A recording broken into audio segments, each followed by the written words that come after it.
Kita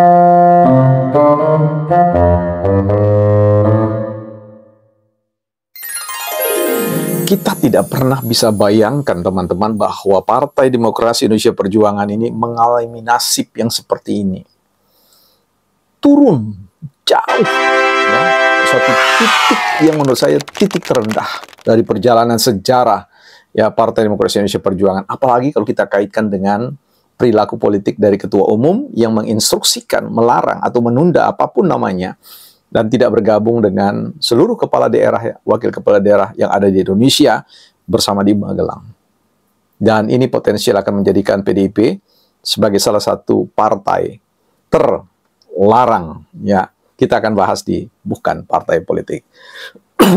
Ya, baik teman-teman, selamat datang di channel Bukan Partai Politik, ruang publik sekolahnya publik, bukan sekolahnya partai. Tempat kita bersama-sama belajar untuk meninggikan kemampuan kita berargumentasi ya, dari hari ke hari dengan tekun untuk menyampaikan pikiran-pikiran yang berbasis pada data faktual ya, argumentatif, bukan dalam konteks kerangka imajinasi ya. Dan tentu menghindari apa yang disebut dengan cacian maki, teriakan sana-sini yang didorong oleh emosi yang liar ya, seperti itu ya. Ya, tetapi yang kita harapkan adalah kemampuan berargumentasi. Dan karena itu teman-teman diundang untuk menulis komen, tunjukkan apa yang bahwa teman-teman sedang bersama dengan saya belajar bersama meninggikan kemampuan berargumentasi. Sehingga suatu hari nanti mungkin saya akan melihat teman-teman menjadi seorang analis politik yang handal di negeri ini.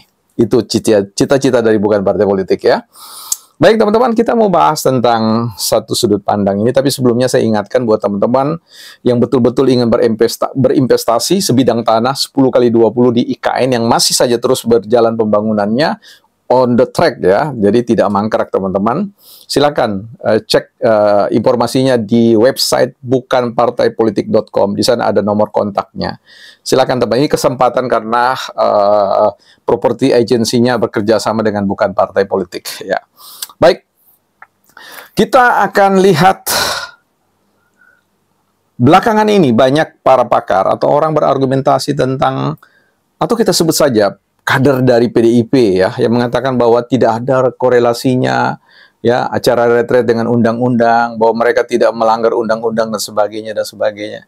Saya kira ini agak sulit untuk dinalar ya. Kalau memang demikian, berarti kita bisa mengukur bahwa jangkauan kemampuan leadership-nya dalam konteks visi kepemimpinannya memang terjengkal, dangkal.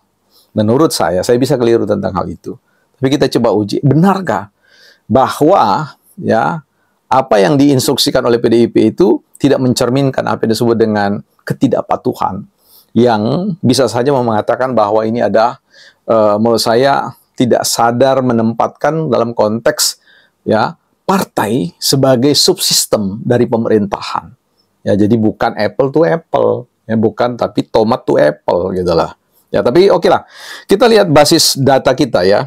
Coba kita lihat ini Undang-Undang Nomor 23 tahun 2004. Di konten sebelumnya saya sudah bahas ya sebenarnya, tapi saya coba naikkan ke atas untuk melihat benarkah ya. Kita sudah tahu bahwa Undang-Undang Republik Indonesia itu turunan dari semua Undang-Undang Dasar 45. Itu mesti dipegang gitu loh. Jadi nggak perlu ditafsir sana-sini. Baik, kita akan baca misalkan pada konsideran atau pertimbangan ya, menimbang A, B, C, D, dan seterusnya. Kita bacakan yang C saja ya. Bahwa efisiensi dan efektivitas penyelenggaraan pemerintah daerah perlu ditingkatkan dengan lebih memperhatikan aspek-aspek ini. Aspek-aspek hubungan antara pemerintah pusat dengan daerah dan antar daerah dan seterusnya. Ya, jadi kalau bicara tentang target efisiensi dan efektivitas pemerintahan, itu harus dilihat dalam konteks korelasi kerjasama ya antara pemerintah pusat dengan pemerintah daerah dan antar daerah. Jadi inilah yang mau digarap sebenarnya dari visi kepemimpinan seorang Prabowo selaku pemegang mandat kekuasaan sebagai pemerintahan tertinggi di Republik ini. Bukan partai ya, nah, ini pemerintah tertinggi.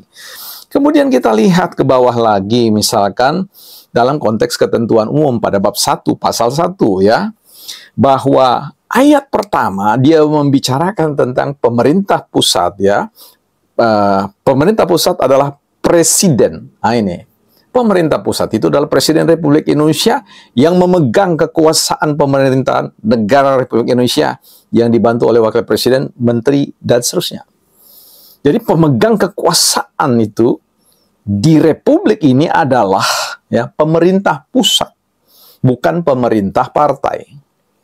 Ya, clear ya, pemerintah pusat, not party government, ya, bukan pemerintahan ini ya. Jadi ini bukan antara panglima partai dengan panglima tertinggi di Republik ini. Ya, ini bicara menurut saya mesti akal sehat kita jalan tentang hal itu. Mari kita lihat ya bahwa ya, poin ketiga, ayat ketiga ya. Pemerintah daerah adalah kepala daerah sebagai unsur penyelenggara pemerintah daerah. Tapi naik ke atas dulu, poin ayat kedua. Pemerintah daerah adalah penyelenggara urusan pemerintah. Ya, pemerintah daerah penyelenggara urusan pemerintah oleh pemerintah daerah. Ya, begitu. Jadi yang dilakukan oleh pemerintah daerah itu merupakan ya penyelenggara urusan pemerintah. Bagaimana mungkin bisa menyelenggarakan penyelenggaraan urusan pemerintah kalau kemudian ya tidak berkawan, tidak ada chemistry-nya, tidak harmoni, ya, tidak sevisi, tidak dalam konteks garis komando. Nah, ini kan menurut saya problem gitu loh, ya. Kemudian kita lihat lagi ya, kalau bicara tentang itu retreat nggak ada, ya nggak ada di undang-undang. Waduh, saya ini khawatir bahwa kepala daerah kita, wakil kepala daerah kita tidak baca ini undang-undang pemerintahan daerah ini. Atau mungkin punya tafsiran yang berbeda dengan kita ya, sah-sah saja. Nanti kita coba uji ya, apakah kemampuan menafsir regulasi tentang pemerintahan daerah ini tepat gitu ya dilakukan oleh pemerintah kita. Karena kalau seorang kepala daerah salah menafsirkan undang-undang, ya bias semua kepemimpinannya. Kekuasaan pemerintah pada bab 3 pasal yang kelima ya. Presiden Republik Indonesia pada ayat yang pertama, Presiden Republik Indonesia memegang kekuasaan pemerintahan sesuai dengan Undang-Undang Dasar Negara Republik Indonesia tahun 1945. Ini sudah jelas, pohon regulasinya jelas. Rumah besarnya, ya rohnya, spirit dari undang-undang itu adalah Undang-Undang Dasar 1945. Bahwa undang-undang itu turunan breakdown dari Undang-Undang 45. Jadi di situ saja bagaimana kemudian bisa mengelak bahwa itu kemudian tidak ada sinkronisasi atau korelasi. Ini problem ya. Kemudian kita bicara tentang bahwa kekuasaan pemerintah dan seterusnya ya. Kita melihat kemudian dalam menyelenggarakan urusan pemerintah pada ayat ketiga, sebagai dimaksud pada pada ayat kedua, presiden dibantu oleh menteri. Nah, menteri ini yang kemudian dalam kaitan retreat itu berkaitan dengan persoalan pembinaan yang diselenggarakan oleh Kemendagri ya, Kementerian Dalam Negeri. Ya. Pada pasal 7 lebih jelas lagi ya, karena kan bicara tentang undang-undang itu harus dibaca dalam konteks terang, eksplisit dan implisit. Eksplisit dia tersurat, ya. Implisit dia tersirat. Tetapi ini problem yang kita bincangkan soal persoalan penundaan retreat oleh kepala daerah ya dari kader PDIP ini jelas tersirat dan tersurat ya, eksplisit dan implisit. Pasal 7, pemerintah pusat, ini ayat 1 ya, pasal 7 ayat 1, pemerintah pusat melakukan pembinaan dan pengawasan terhadap penyelenggaraan urusan pemerintah oleh daerah. Jadi pemerintah pusat melakukan pembinaan, dibina dulu dan diawasi terhadap penyelenggaraan urusan pemerintahan. Sebelum pemerintah pusat memberikan ya, menyerahkan urusan penyelenggaraan pemerintahan daerah, ya harus diedukasi terlebih dahulu, ditatar terlebih dahulu, dididik dulu supaya mampu membaca visi dan misi kepala negara, ya. Karena ini adalah mandat daulat rakyat, ya. Ya, bahwa rakyat percaya menerima kontrak politik yang ditawarkan dalam kandidasi pada saat persoalan suksesi kepemimpinan pada pemilu Pilpres yang lalu. Ya, sehingga ini mau diterjemahkan bersama supaya wawasannya terkoneksi, ya, terhubung. Jangan bikin kebijakan yang tidak sinkron, yang tidak sejalan ya dengan kebijakan pemerintah pusat. Nah, dalam konteks ini kan jelas sekali bahwa presiden memegang tanggung jawab akhir atas penyelenggaraan urusan pemerintah yang dilaksanakan oleh pemerintahan pusat dan daerah. Jadi pemerintah pusat ini punya tanggung jawab, ya. Apapun yang dilakukan yang terjadi di daerah itu, pemerintah pusat bertanggung jawab. Karena itu memang harus satu komando, tidak boleh ada komando. Apalagi bicara tentang matahari kembar. Jangan salahkan publik ya. Ternyata matahari kembarnya adalah Bu Megawati. Ya. Dan kalau ketika dipertontonkan, ya, wibawa seorang ketua partai mampu, ya, merem wibawa seorang panglima tertinggi di Republik ini, seorang presiden. Ini kan sebuah pembelajaran education about the political, ya.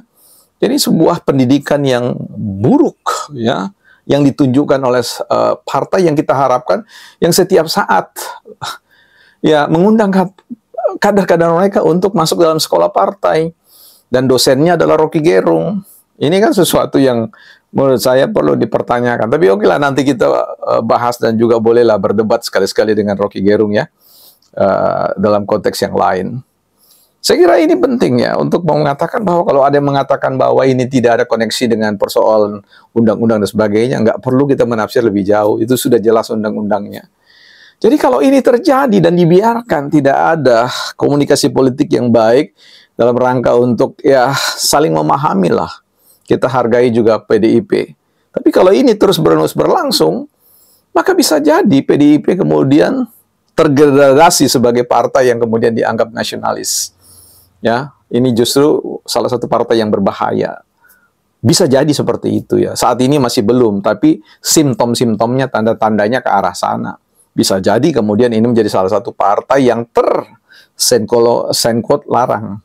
Ya, artinya suka melarang lah kader-kadernya, yang mengedepankan bahwa hierarki petugas partai itu lebih tinggi daripada petugas rakyat, ya, pelayan partai lebih tinggi daripada pelayan rakyat. Ini yang harus kita waspadai ya. Karena itu kita invite, kita undang, ya. Saya kira dalam hal ini ketua umum perlu wise ya, perlu bijak untuk mengedepankan kepentingan nasional, kepentingan persatuan kita, ya, ketimbang sebuah perlawanan politik yang menurut saya jalurnya harus dipisahkan. Persoalan perlawanan hukum, silakan perlawanan hukum. Kan PDIP ini punya ribuan pengacara hebat. Ya, tempuhlah jalur hukum. Ya. Sementara proses politik itu biarlah berjalan. Karena tidak ada pemerintahan yang sempurna. Ya, kalau bicara tentang teori 3 juta dolarnya Mas Hasto, kita akan bahas di konten yang berikutnya. Saya kira itu catatan kita ya. BPP tegas mengatakan bahwa kalau PDIP tetap dalam sikap yang seperti ini, saya kira PDIP perlu dievaluasi secara komprehensif, secara menyeluruh. Dan menurut saya ini sudah tidak sehat lagi. Dan saya kira perlu Kementerian Dalam Negeri memandang sikap PDIP ini secara serius. Dan kalau perlu memang senquote, kita belum tahu undang-undangnya. Pendisiplinan organisasi partai politik ya, itu perlu dikedepankan. Reward dan punishment itu juga tentu saya yakin akan muncul pasca sikap ini oleh Presiden Republik Indonesia, bukan partai politik.